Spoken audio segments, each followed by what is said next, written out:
The Havoc Reckoning by Dr. D. Chapter 1. The Birth. A man was sitting on an asteroid deep in thought. He opened his eyes and looked below at the stars. No one knew what he was thinking, but he did something that was amazing. He had a giant staff like he was some sort of ancient god. The staff swung in the empty space, producing lightning. The sound of rocks rubbing against each other could be heard, which breaks the laws of physics. A planet was formed. The Aethan looked beautiful, with mushrooms everywhere that are all sizes, with green grass, blue trees, and the sky was bright pink. He made two beings, one of a hooded figure with no body, and a figure with a pretty white dress. He told the two to populate his world and make it a paradise. So they did. A little girl named Sharon came into the world. She grew up having a unique personality. She will act scared even though she was actually very happy. She looked gorgeous too. The way her eyes glittered in the sunlight, the way she moves her mouth for no reason, and the way her voice sounds. Sharon has unique and odd organs with a square heart, lungs that are rope-like organs wrapped around each other, and a stomach that is round. Sharon had a wonderful life. She made a machine that can make different creatures to populate this world. This machine is called the Machine, and it helped bring it to life.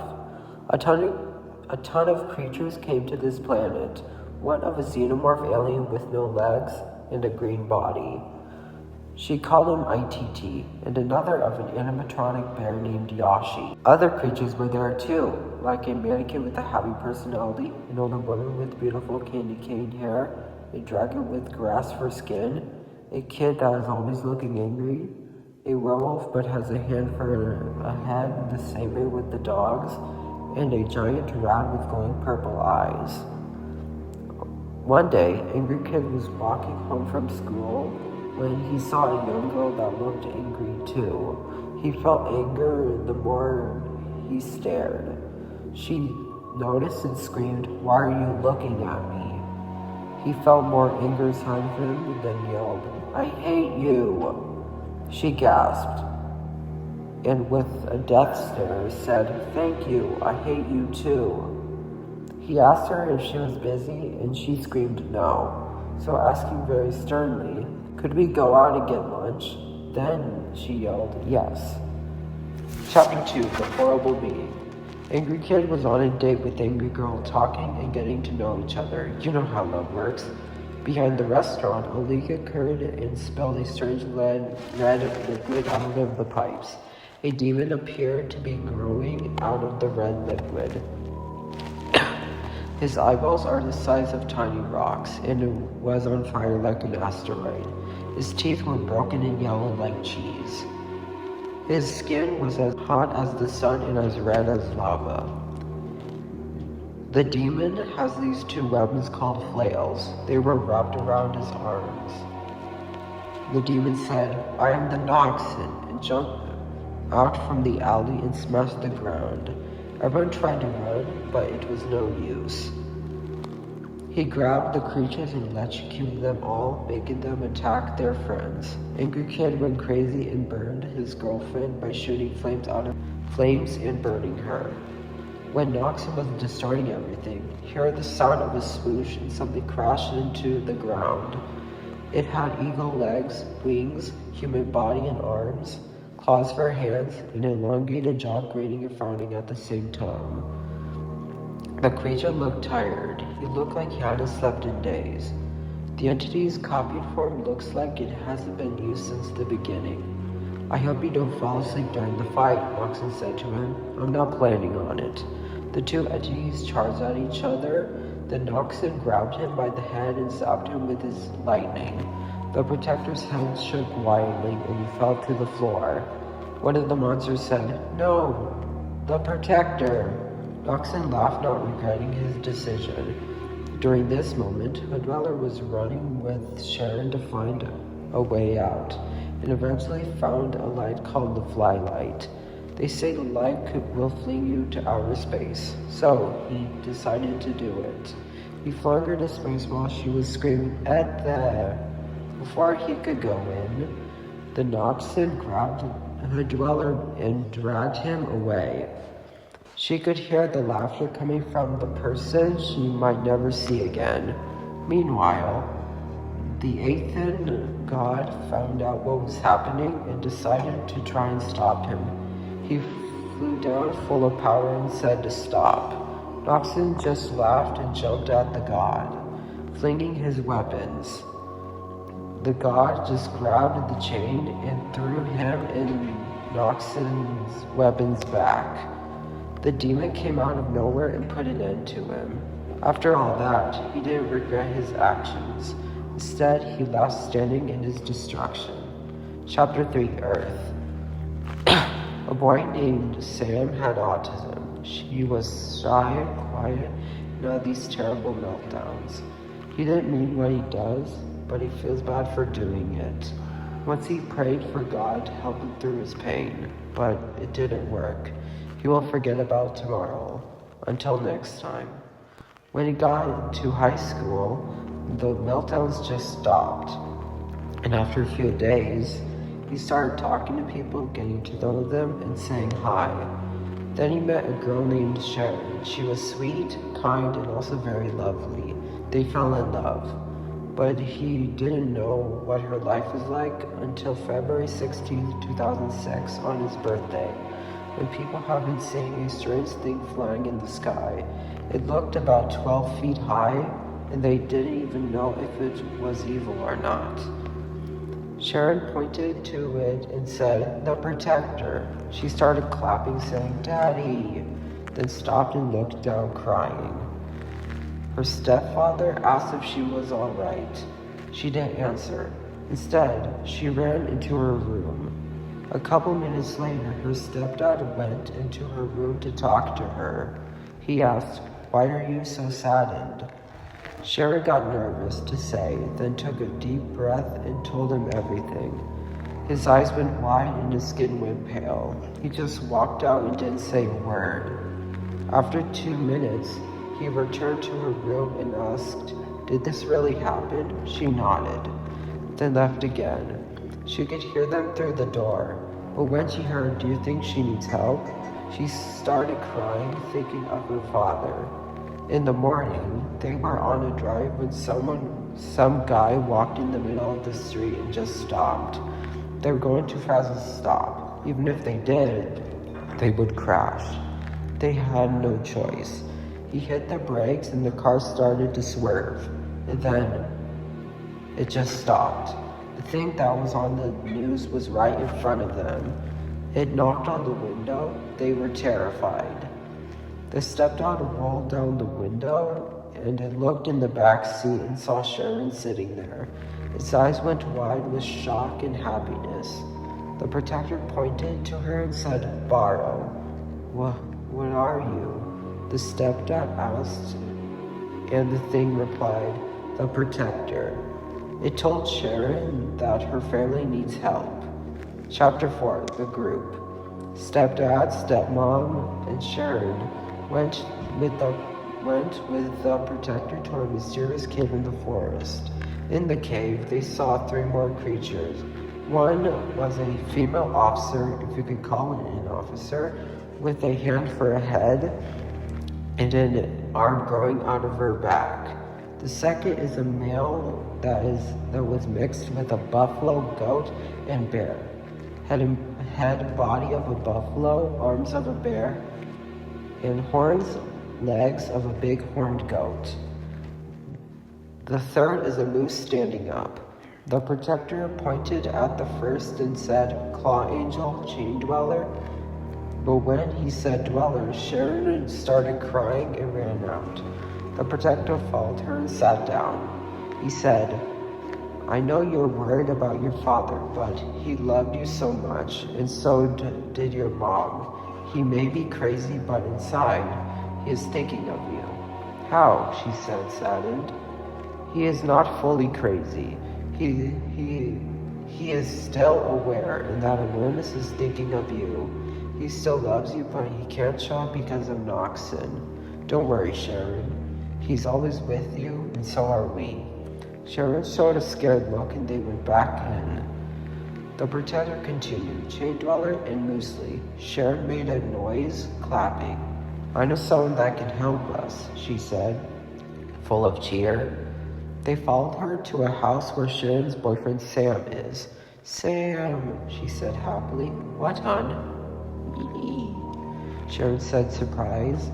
After tons of times trying to acknowledge her, she finally asked him to follow her, and that they have a problem. His eyes went wide when he saw the creatures. What are you? The protector said, we are Dr. D's creations from the world of Aethan.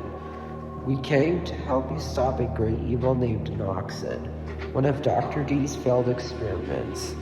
And we need your help, Sharon said sadly, and my dad. Chapter 5. New Creations from Dr. D. They were talking about Dr. D, of who he is and what he does. They say he's not an actual person. He is the air and everything in it. He is even the water and the sky. When they were talking, they heard a sound of someone yelling for help. They ran to see what was happening and saw a teenager pulling a man out of the same gas that the protector uses to stop criminals. The protector started pulling him to safety when the girl started to shake wildly. She collapsed to the floor yelling for help. Her body started transforming into a lizard-like creature with a human hand for a head, tail, human skin, the body of a Komodo dragon, and human hands on both front legs and back legs. The thing grew eyes on each finger where the nails are supposed to be on the hand head and started chasing them. The thing screeched like wind mixed with a demon. It could run fast.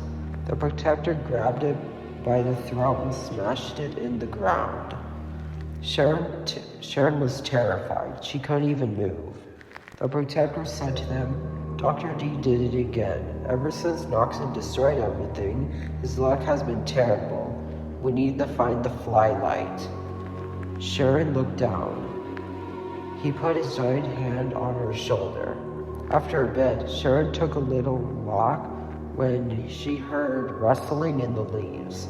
She shrugged off thinking it was nothing. But then somebody walked up to her. It was a boy. He didn't look so good either. Branches were coming out of his body like a tree. The boy reached for her saying, Help me, I don't feel so good. Then he collapsed to the floor shaking as more branches came out of his skin. He started screaming when his head started growing in size, making the shape of a pumpkin. His skull wasn't. Instead, his skull was just growing in size until all that was left was a pile of sticks shaped like a giant human with a pumpkin laying on the ground. She ran crying to the protector who was starting a campfire. She said in a panicked voice, Etta, move. The protector was confused. He looked at where she was pointing and saw a tree. He walked over to take a look, but the weird stick man was gone. He looked in her vision in the past few minutes, and it looks like she did see something. He turned around to look at Sharon, then turned away and ran into the forest. All she could hear was the sound of the protector and sticks being cut. Out of nowhere, the stick creature was flying in the sky and slammed into the grass. The thing stood up and grew its arm so it could reach the protector. He jumped and slashed its arm. It did that 2 more times, then got kicked far away. Sharon was sitting there petrified. He walked up to her and put his giant hand on her chest, calming her. After 2 minutes, Sam came back from getting firewood. Sharon screamed, Ew! Running to Sam. What happened? Sam asked with concern. We had another issue with Dr. D, said the protector. Then a guy came out of nowhere and asked them It scared them by saying, "Hi, I'm Mr. D." Sharon's stepfather asked if they could trust him, and he said yes. Then Mr. D turned into a very elongated man with an elongated jaw and gray skin. He was about the same size as the Protector, 12 feet. "Sorry about the other two creatures," said Mr. D. "What are they?" asked Claw Angel. "The stick creature is Brian, and that hand creature is the Claw Beast." Sharon, leaving concerned, asked, "Are we going to save Daddy?" "I don't know for sure, but I hope we do," says the Protector. Sharon, her stepfather, stepmother, and her boyfriend got on the bus because they had to find a faster way to the flylight. The creatures had to stay behind so they wouldn't be seen. Sharon looked out the window thinking about her father, when all of a sudden, something smashed the front of the bus. She jolted up and saw an end loader with one bucket on top and on the bottom. The thing had two eyes on each side of the top bucket. It smashed the bus again with its two buckets right after the bus driver honked. It kept doing it over and over again, smashing it to bits. The bus driver screamed and ran out of the bus. So did everybody else. Sharon ran from it as the end loader roared like a mechanical piece of dread. It chased them until they heard the sound of a T-Rex. Automatically, they knew who it was. The Protector came flying in and punched the thing, making it fall over. It crashed into the ground. The Protector was looking at the people, but instead of fear, they started clapping. He bowed and took Sharon's stepmom, stepdad, and Sam back to the cave. Late that night, Sharon was asleep and had a dream about a room made entirely out of raw meat. Sticking out one of the walls was an arm. It was moving. She got really scared to get close. She took a deep breath and touched the arm. Swoosh! The arm came flying, and before it could hit her, she woke up late at night. She was startled and called the Protector, saying that she had a dream of a room made of raw meat. Something came up on the TV, a strange figure. It said, "I came to warn you. I tried making monsters that were good, but failed every time." "Well, not every time. I made Mr. D to help you. In the morning, a kid threw a newspaper that read, "It's stronger than you think," with a caption that reads, "She is the only one who can see the truth." The Protector got up to do his duty, protecting humans. When he was walking around, he heard a sound of laughter coming from the park. With the Protector being the Protector, he instantly knew what was happening. Kids were being mean to a poor stranger, calling him Mr. Big and a pig. The guy started twitching, then looked up at them, and screamed at the top of his lungs as his jaw extended 2 times the size of a normal human. He jumped at the kids with incredible speed, knocking them down to the ground. The Protector jumped into action and grabbed the guy by the head and breathed a powerful gas that could make criminals act like a baby, or unable to move. He put the guy on his back and flew off. When he got home, he asked Mr. D what that thing was, and said, "His name is Fat Fun, a dangerous thing of madness and rage." Chapter 6, The Comic and the 2 Shelves. Sharon was sitting on the couch watching TV, and the Protector was talking with her stepdad when something appeared on the screen. It looked like an episode of SpongeBob. Yay, SpongeBob, she said happily. It started off in the Krusty Krab with a fish eating quietly. SpongeBob asked Squidward, who is that fish? I don't know and I don't care, says Squidward, who is not paying any attention to his surroundings. SpongeBob just shrugged and walks over to the fish, or frog for that matter. Hi, I'm SpongeBob, he said happily. The fish jumped out of his seat and backed away slowly, terrified. Mr. Krabs came out from his office asking what the barnacles is going on. The frog screamed and started deforming into a giant version of itself.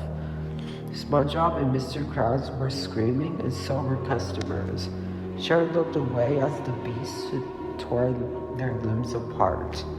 She ran to the protector and he took a look.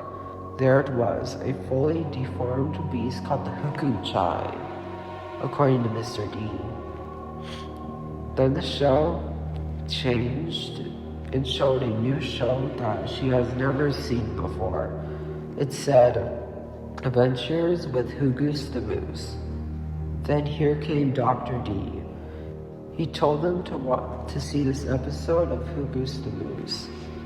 They watched it. The show was about him going on an adventure to see a girl named Sharon when she transformed into a horrifying beast. And they all looked at Sharon. The next day, they had to come up with a plan to stop Noxon. Guys, I found this outside, said Mr. D. It was a comic about a superhero named Tri-Blade. It was just a battle against an evil villain named Evil 5. But something was at the back. It said, only Sharon can save the day. The protector nodded at everyone. Something stared at them through the window. Chapter 7, The Circus. The protector was out trying to find criminals when he came across a circus tent. He looked inside and saw a guy trying to take a painting. He was going to go inside when fog started rolling in. He heard the sound of a clown laughing. Then out came a grinning entity staring down at the criminal. His teeth were too big for his face and a giant hat.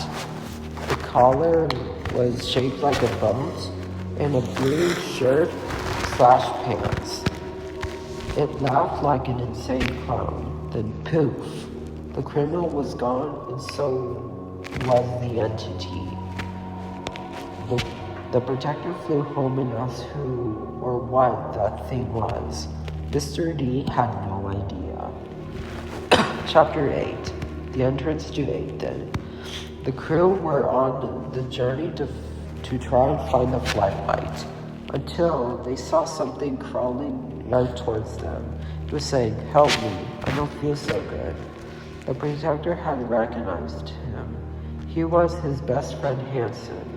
His skin changed. He looked pale and was barfing all over the place. Don't get close, he said.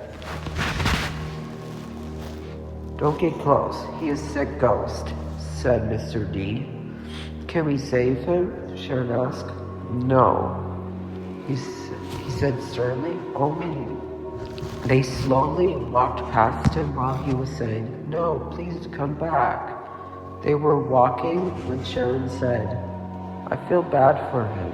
I know, Sharon, but you can get through it. No matter what happens, we will be with you through it all, said the protector solemnly.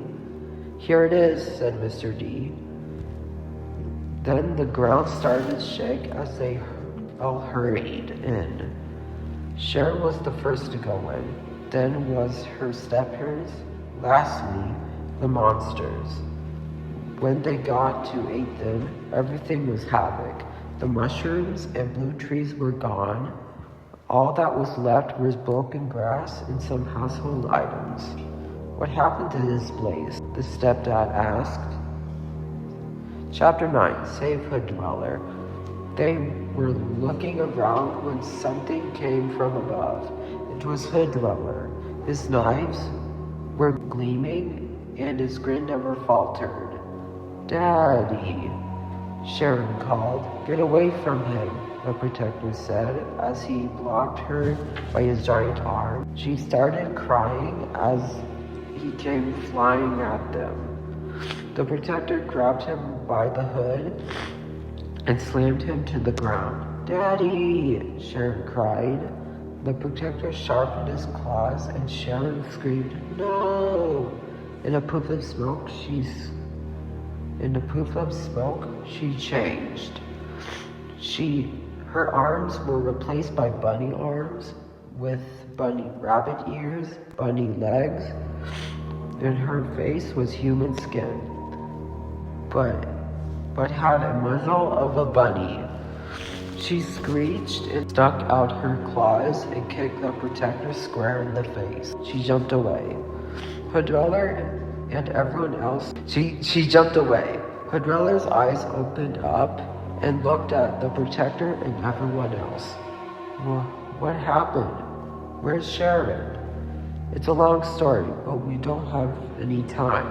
We have to save Sharon. Daughter. Chapter 10. She saves Ethan and Earth. Meanwhile, Sharon runs towards Noxon's lair, where he was waiting, and bursts in. Before Noxon could speak, she jumps at him and slams Noxon on the wall. He tried zapping her, but it didn't work. Instead, she got stronger and kept slamming him into the wall.